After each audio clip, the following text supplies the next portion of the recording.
എല്ലാവർക്കും നമസ്കാരം. ഞാൻ അശ്വിൻ. ഈ പറയുന്ന കാര്യം ഒന്ന് ആലോചിച്ച് നോക്കി. ഇന്ത്യയിലെ ഏറ്റവും പ്രിയപ്പെട്ട ഒരു സംഗീതജ്ഞൻ, അത്രത്തോളം ഫേമസ് ആണ് ആ മനുഷ്യൻ, ഒരു ഇതിഹാസമാണ്. ആ മനുഷ്യൻ ബോളിവുഡിൽ നടക്കുന്ന പക്ഷപാതത്തെക്കുറിച്ച്, ബോളിവുഡ് എന്ന് പറഞ്ഞാൽ ഹിന്ദി ഫിലിം ഇൻഡസ്ട്രിയാണ്, അവിടെ നടക്കുന്ന പക്ഷപാതത്തെക്കുറിച്ച് ഒരു ഇൻ്റർവ്യൂവിൽ ഒരു അഭിപ്രായം പറയുകയാണ്, അല്ലെങ്കിൽ ഒരു സൂചന നൽകുകയാണ്. അങ്ങനെ ചെയ്തു കഴിഞ്ഞ് കഴിഞ്ഞാൽ എന്തായിരിക്കും ഇന്ത്യയിൽ നടക്കാൻ പോകുന്നത്, എന്തായിരിക്കും ഇവിടുത്തെ ഒരു സ്ഥിതി? ദശലക്ഷക്കണക്കിന് ആളുകൾ ആരാധിക്കുന്ന 2 ഓസ്കാർ പുരസ്കാരങ്ങൾ അടക്കം നേടിയ AR റഹ്മാനെ പോലൊരാൾ പെട്ടെന്നൊരു ദിവസം സോഷ്യൽ മീഡിയ ട്രോളുകൾക്കും വാർത്തകൾക്കും ഒക്കെ ഇരയാകുകയാണ്. അദ്ദേഹം വിക്ടിം കാർഡ് കളിക്കുകയാണെന്ന് പോലും ചില മാധ്യമങ്ങളും വ്യക്തികളും ഒക്കെ ആരോപിക്കുകയാണ്. ഇത് കേൾക്കുമ്പോൾ നമുക്ക് തന്നെ വലിയ അത്ഭുതം തോന്നാം. ഇങ്ങനത്തെയൊക്കെ സംഭവങ്ങൾ നടന്നു എന്നല്ലേ? ഞാൻ നോക്കുമ്പോൾ മലയാളം മാധ്യമങ്ങളൊന്നും ഈ വാർത്ത അധികം കവർ ചെയ്തിട്ടില്ല. മാത്രമല്ല, ഇത് സംഭവിച്ചിട്ട് കുറച്ച് നാളായി. ഇപ്പോഴും അതിൻ്റെ വാർത്തകളൊക്കെ ഇങ്ങനെ വന്നുകൊണ്ടിരിക്കുകയാണ്. നമ്മുടെ ഷിംജിതയുടെ വിഷയമൊക്കെ വന്നുകൊണ്ട് തന്നെ നമുക്കത് കവർ ചെയ്യാൻ പറ്റാതെ പോയതാണ്. അപ്പോൾ എന്തായാലും ഈ കഴിഞ്ഞ ഒരാഴ്ച 2 ആഴ്ചയായിട്ട് ഇന്ത്യൻ സിനിമാ ലോകത്ത് നടന്നുകൊണ്ടിരിക്കുന്നത് കൃത്യമായിട്ട് ഇതാണ്.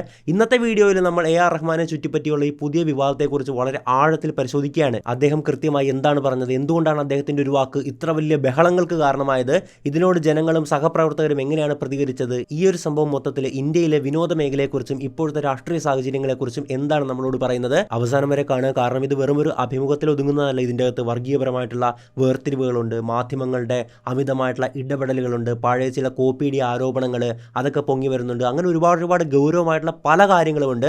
നമുക്ക് വിശദമായിട്ട് സംസാരിക്കാം. ശക്തിയെ മാത്രമേ ഈ ലോകം ബഹുമാനിക്കുന്നുള്ളൂ. ഏതൊരു രാജ്യമാണോ ഗവേഷണങ്ങളിൽ നിക്ഷേപം നടത്തുന്നതും പുതിയ സാങ്കേതിക വിദ്യകൾ ഏറ്റെടുക്കുന്നതും ആ രാജ്യം മാത്രമേ ഭാവിയിൽ നേട്ടങ്ങൾ കൊയ്യത്തുള്ളൂ. AI അഥവാ ആർട്ടിഫിഷ്യൽ ഇന്റലിജൻസ് അത്തരത്തിലൊന്നാണ്. ഇന്ന് ഒട്ടുമിക്ക ബിസിനസ്സുകളും അവരുടെ പ്രശ്നങ്ങൾ പരിഹരിക്കാൻ AI ഉപയോഗിക്കുന്നുണ്ട്. ജോലി ചെയ്യുന്ന പ്രൊഫഷണൽസും തങ്ങളുടെ കരിയറിൽ വലിയ വളർച്ച നേടാനും ഈ സാങ്കേതിക വിദ്യ ഉപയോഗിക്കുന്നുണ്ട്.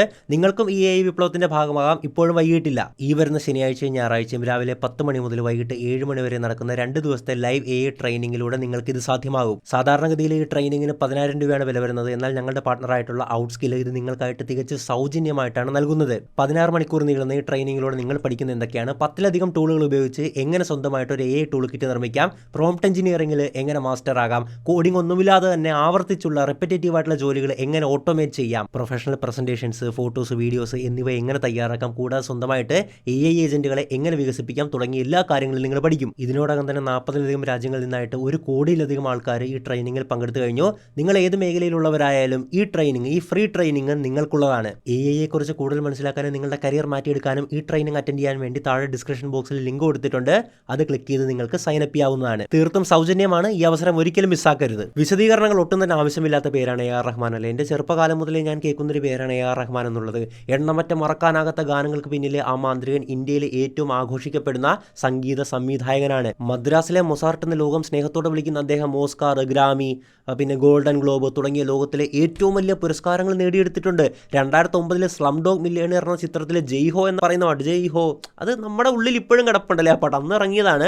ആ പാട്ടിലൂടെ അദ്ദേഹം അക്കാഡമി അവാർഡുകളും ഒക്കെ സ്വന്തമാക്കിയിട്ടുണ്ട്. എന്തായാലും സംഗീത ലോകത്തെ അദ്ദേഹത്തിന്റെ സംഭാവനകൾ പരിഗണിച്ച് രാജ്യം ഇന്ത്യയിലെ 3ാമത്തെ വലിയ സിവിലിയൻ ബഹുമതിയായിട്ടുള്ള പത്മവിഭൂഷൺ നൽകി അദ്ദേഹത്തെ ആദരിച്ചിട്ടുണ്ട്. 3 പതിറ്റാണ്ടിലേറെ നീണ്ട കരിയറിൽ അദ്ദേഹത്തിന്റെ സംഗീതം ഭാഷകൾക്കും ദേശങ്ങൾക്കും അപ്പുറമാണ് സഞ്ചരിച്ചത്. ചെന്നൈ മുതൽ കേരളം വരെയും ഇന്ത്യ കടന്ന് ലോകം മുഴുവൻ അദ്ദേഹത്തിന്റെ സംഗീതം ആരാധിക്കപ്പെടുന്നുണ്ട്. കേരളത്തിൽ നമ്മൾ പലരും വളർന്നത്, ആ ഒരു 90s കിഡ്സൊക്കെ വളർന്നത് റോജ, ബോംബെ തുടങ്ങിയ സിനിമകളിലെ അദ്ദേഹത്തിന്റെ മാന്ത്രിക ഈണങ്ങൾ മൂളിക്കൊണ്ടാണല്ലേ. ചുരുക്കത്തിൽ അദ്ദേഹം ഒരു ദേശീയ ഐക്കണാണ്. ജനങ്ങളെ ഒന്നിപ്പിക്കുന്ന, അത്യന്തം വിനയത്തോടുകൂടി പെരുമാറുന്ന ഒരു കലാകാരൻ. അതുകൊണ്ട് തന്നെയാണ് അദ്ദേഹം ഇങ്ങനെ ഒരു കടുത്ത വിവാദത്തിന്റെ കേന്ദ്രബിന്ദുവായത്, എല്ലാവരെയും ഒരുപോലെ അത്ഭുതപ്പെടുത്തുന്നത്. ഇനി നമുക്ക് ആ വിവാദത്തിലേക്ക് വരാം. യഥാർത്ഥത്തിൽ റഹ്മാൻ പറഞ്ഞത് എന്താണ്? ഈ വലിയ തീപ്പൊരിക്ക് കാരണമായത് BBC ഏഷ്യൻ നെറ്റ്വർക്കിന് അദ്ദേഹം നൽകിയ 90 മിനിറ്റ് നീണ്ട ഒരു ഇന്റർവ്യൂ ആണ്, അഭിമുഖമാണ്. സിനിമാ മേഖലയിൽ താങ്കളുടെ മാറ്റങ്ങളെക്കുറിച്ച് അദ്ദേഹം അവിടെ തുറന്ന് സംസാരിക്കുകയാണ്. കഴിഞ്ഞ 8 വർഷമായിട്ട് ബോളിവുഡിൽ വലിയൊരു അധികാരമാറ്റം അഥവാ ഒരു പവർ ഷിഫ്റ്റ് നടന്നതായിട്ട് അദ്ദേഹം നിരീക്ഷിക്കുകയാണ്. അദ്ദേഹം പറയുകയാണ്, സർഗാത്മകത തീരെയില്ലാത്ത, കലയോട് ഒട്ടും ബന്ധമില്ലാത്ത, അല്ലെങ്കിൽ അതിനെ ബഹുമാനിക്കാത്ത ആൾക്കാർ എല്ലാ കാര്യങ്ങളും തീരുമാനിക്കുന്ന ഒരു അവസ്ഥയെക്കുറിച്ച് ആ ഒരു ആശങ്ക അദ്ദേഹം പ്രകടിപ്പിക്കുകയാണ്. എന്നാൽ വാർത്തകൾ വലിയ ചർച്ചയായത് അദ്ദേഹത്തിന്റെ മറ്റൊരു പരാമർശമായിരുന്നു. അതായത് ഈ വിവാദത്തിന് തിരികൊളുത്തിയിട്ടുള്ള സ്റ്റേറ്റ്മെന്റ് ഇല്ലേ, അതിതായിരുന്നു. അതായത് അദ്ദേഹം പറയുകയാണ്, കുറച്ച് വർഷങ്ങളായിട്ട് ഈ ഹിന്ദി ഫിലിം ഇൻഡസ്ട്രിയിൽ, അതായത് ഈ ബോളിവുഡിൽ തൻ്റെ അവസരങ്ങൾ നഷ്ടപ്പെടുന്നുണ്ട്. അതിൻ്റെ കാരണമായിട്ട് അദ്ദേഹം ചൂണ്ടിക്കാണിച്ചത് വർഗീയപരമായിട്ടുള്ള ഒരു പക്ഷാപാതമാകാമെന്നുള്ളതായിരുന്നു. ഇവിടെ നമ്മൾ ശ്രദ്ധിക്കേണ്ട കാര്യം എന്തെന്നാൽ അദ്ദേഹം ആരുടെയും പേര് പരാമർശിക്കുന്നില്ല, ആരെയും ഡയറക്റ്റായിട്ട് അറ്റാക്ക് ചെയ്യുന്നില്ല. മറിച്ച് ഒരു കാര്യം കൂടി പറയുന്നുണ്ട്, തൻ്റെ മുഖത്ത് നോക്കി ആരും ഇത് പറഞ്ഞിട്ടുമില്ല. മറിച്ച് അദ്ദേഹം പറയുന്നത് ചൈനീസ് വിസ്പർ അഥവാ സിനിമാ ലോകത്തിൻ്റെ അണിയറ കാര്യങ്ങളൊക്കെ ഇങ്ങനെ കേട്ട് കേൾവിയായിട്ട്, അത്രയും കോൺടാക്റ്റ് ഉള്ള ആളാണല്ലോ, തനിക്ക് എളുപ്പത്തിൽ അറിയാൻ പറ്റുമല്ലോ, അങ്ങനെ കേട്ട് അറിഞ്ഞ കാര്യങ്ങളാണ് ഇതെന്നുള്ളതായിരുന്നു AR റഹ്മാൻ ആ ഒരു ഇന്റർവ്യൂവിൽ പറഞ്ഞിട്ടുണ്ടായിരുന്നത്. അതായത് തൻ്റെ സൗത്ത് ഇന്ത്യൻ മുസ്ലിം പശ്ചാത്തലം കാരണമാണ് ചില അവസരങ്ങൾ ഇല്ലാതാകുന്നത് എന്ന് അദ്ദേഹം സംശയിക്കുന്നു എന്നതായിരുന്നു ആ വാക്കുകളുടെ സാരം. പക്ഷേ ബോളിവുഡിലെ ഈ സാഹചര്യത്തിൽ കമ്മ്യൂണൽ എന്ന വാക്ക് ഉപയോഗിച്ചത്, അതായത് വർഗീയപരമായിട്ടുള്ള എന്നൊക്കെ അർത്ഥം വരുന്ന ആ ഒരു സംഭവം ഉപയോഗിച്ചത് വലിയൊരു പ്രത്യാഘാതത്തിന് കാരണമാകുകയാണ്. ആ ഒരൊറ്റ വാക്ക് സാധാരണ അഭിമുഖത്തെ ഒരു രാത്രി കൊണ്ട് ഒരു ദേശീയ വിവാദമാക്കി മാറ്റുകയാണ്. റഹ്മാന്റെ വാക്കുകൾ പുറത്തു വന്ന ഉടൻ തന്നെ വലിയ തോതിലുള്ള പ്രതിഷേധങ്ങൾ ഉയരുകയാണ്. സോഷ്യൽ മീഡിയയിൽ ഒരു വലിയ വിഭാഗവും പല രാഷ്ട്രീയ നിരീക്ഷകരും അദ്ദേഹത്തിനെതിരെ മൊത്തത്തിൽ തിരിയുകയാണ്.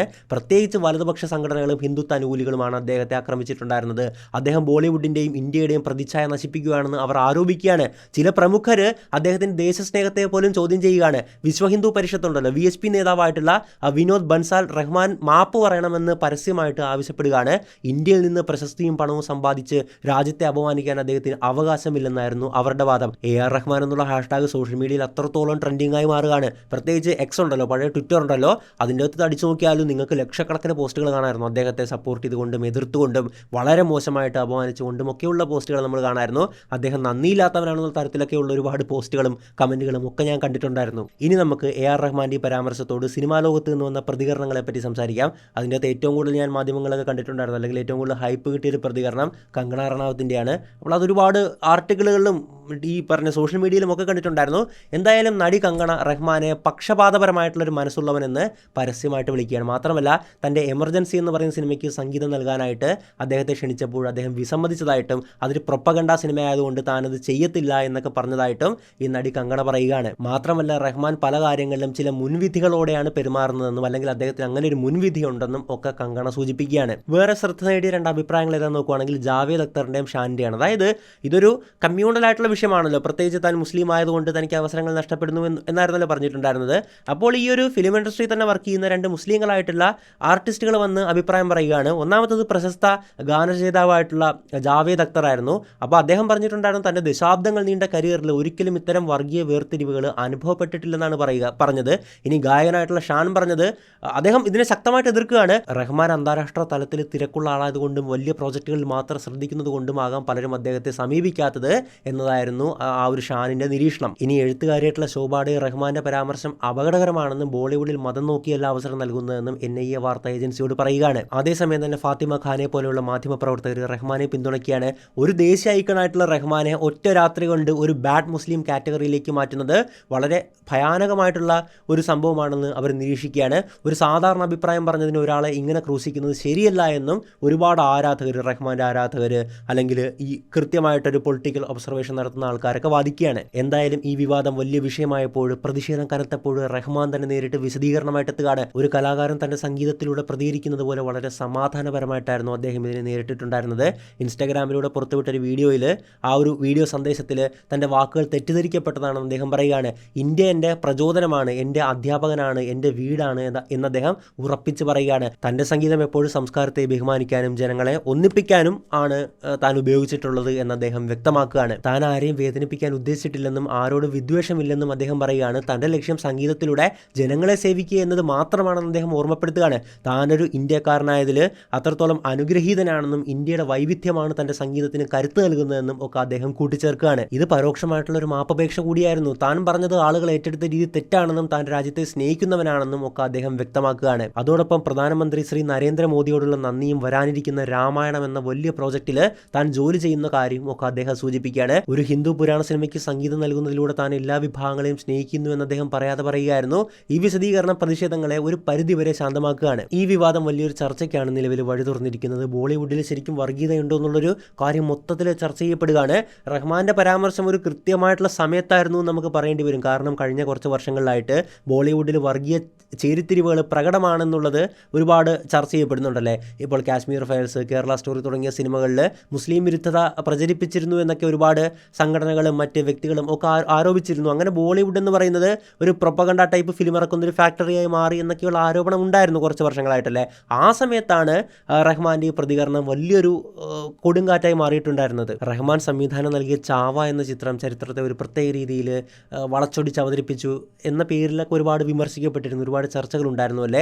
ആ സിനിമ വിഭജനം ഉണ്ടാക്കുന്നതാണെന്ന് റഹ്മാൻ തന്നെ വന്നിട്ട് ഇൻ്റർവ്യൂവിൽ പറയുകയാണ്. അതോടൊപ്പം ഷാരൂഖ് ഖാൻ, അമീർ ഖാൻ, സൽമാൻ ഖാൻ തുടങ്ങിയ സൂപ്പർ താരങ്ങൾ പോലും പലപ്പോഴും അവരുടെ മതത്തിൻ്റെ പേരിൽ ആക്രമിക്കപ്പെടുന്നത് നമ്മൾ കാണുന്നതാണല്ലേ.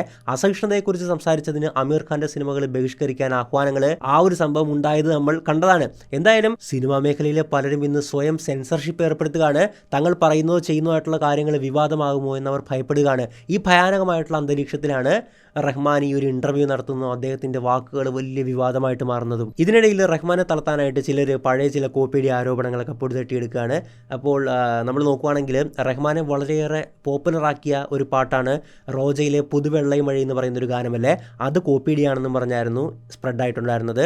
ഒരു ഗ്രീക്ക് മ്യൂസീഷ്യനായിട്ടുള്ള യാനി എന്ന് പറയുന്നൊരു വ്യക്തിയുണ്ട്, അദ്ദേഹത്തിൻ്റെ ഒരു പാട്ടുമായിട്ട് കമ്പയർ ചെയ്തുകൊണ്ടായിരുന്നു അത് വന്നിട്ടുണ്ടായിരുന്നത്. ആ ഒരു ഗാനം ഇതിന് മുമ്പേ ഇറങ്ങിയതാണ്. അപ്പോൾ അതിൻ്റെ അതേ മ്യൂസിക്കാണ് ഇതിനും ഉള്ളത്. അതിൻ്റെ ഒരു കമ്പാരിസൺ വീഡിയോ ഒക്കെ വെച്ചിട്ടായിരുന്നു സോഷ്യൽ മീഡിയയിൽ മൊത്തം പ്രചരിപ്പിച്ചിട്ടുണ്ടായിരുന്നത്. റഹ്മാൻ ഒരു കോപ്പിയടി വീരനാണെന്ന് പോലും ഒരുപാട് അങ്ങനെ കുറേ കമൻറ്റ് കാണായിരുന്നു, ഇവൻ കോപ്പിയടി വീരനാണെന്നൊക്കെ പറഞ്ഞുള്ള ഒരുപാട് കമൻറ്റൊക്കെ കാണായിരുന്നു. അതുപോലെ തന്നെ ജയ്ഹോ എന്ന ഫേമസ് മ്യൂസിക് ഉണ്ടല്ലോ, അത് AR റഹ്മാൻ അല്ല നിർമ്മിച്ചത് എന്ന തരത്തിൽ രാം ഗോപാൽ വർമ്മയുടെ പഴയ ഒരു അഭിമുഖവും ആ ഒരു ക്ലിപ്പും ഈ സമയത്ത് വൈറലാകുകയാണ്. പക്ഷേ പിന്നീട് രാം ഗോപാൽ വർമ്മ തന്നെ ഇതിനെ തിരുത്തി രംഗത്തെത്തിയിട്ടുണ്ടായിരുന്നു. താൻ പറഞ്ഞ തനിക്ക് തെറ്റിപ്പോയതാന്നൊക്കെ പറഞ്ഞിട്ട് അദ്ദേഹം തന്നെ വന്നിട്ടുണ്ടായിരുന്നു.